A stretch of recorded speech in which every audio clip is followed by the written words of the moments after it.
Alright, so today I'm going to show you guys how to start up a set of our gas logs. These are the most common set that we install in new houses.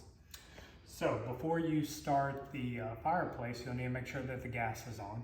There'll be a red handle somewhere inside the fireplace that's your gas shut off. Make sure that the gas line is parallel with the handle. So I've taken off some of the logs just to make sure everything is a little more visible for you guys, but you don't have to take off the logs to start everything.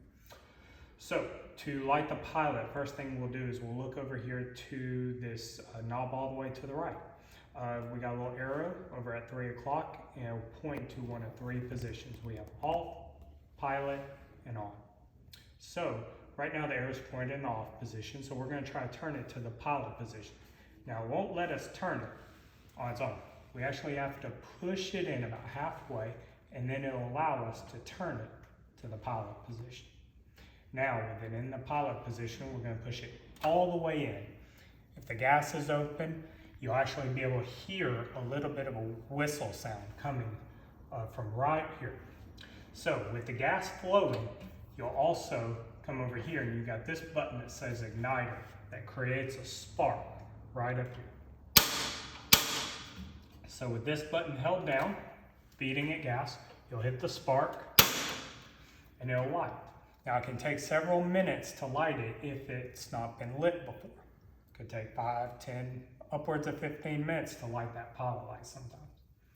But you're going to hold this button down the whole time, feeding it gas, and even after this lights, you got to hold this for about 30 more seconds. It's got to heat up a couple sensors to make sure that it's working. So after about 30 seconds, you can let go of this button and the pilot should stay lit. If it doesn't, push it back in, click it some more times, and you should be able to get it lit. Now, the next thing you'll need to do is you'll need to come back to this knob one more time, you'll push in, you'll turn it to the on position. Now, that's all you have to do to light the pilot light. Most people light their pilot lights in October, and then they turn them off around March or April. But you've got a couple other things I want to show you right here. The first thing is you have this little flip switch right here. Now, on all of ours, we typically install either a remote or a switch. And so if we have done one of those things, then you will leave this in the off position.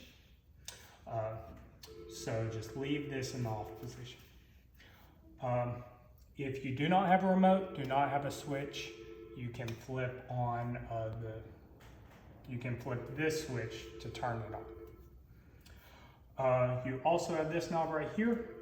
There's a little arrow about 6 o'clock, and you can use this to raise and lower the flame height. But the one thing I will say is when you're working with any of this stuff, when you're down here with the fireplace, make sure whatever switch you're using to turn it on with, that's in the off position. You don't want this to turn on and while you're here working with it. But after you light that pilot light, it can take up to 3 minutes before it'll let the main fireplace come on, the main flame come on. So after you've let that, give it those 3 minutes. After that, you should be able to go to your wall switch, flip it, and it should come right on. The only other couple things will be if you did take the logs off for any reason, make sure they go back in the right spots. You'll actually see there are cutoffs in certain areas for the logs to go, but also so the logs can go in between the flames. So just be looking out for that. If you have any questions, should have a manual. If you don't, we can get you. So thank you. Have a good day.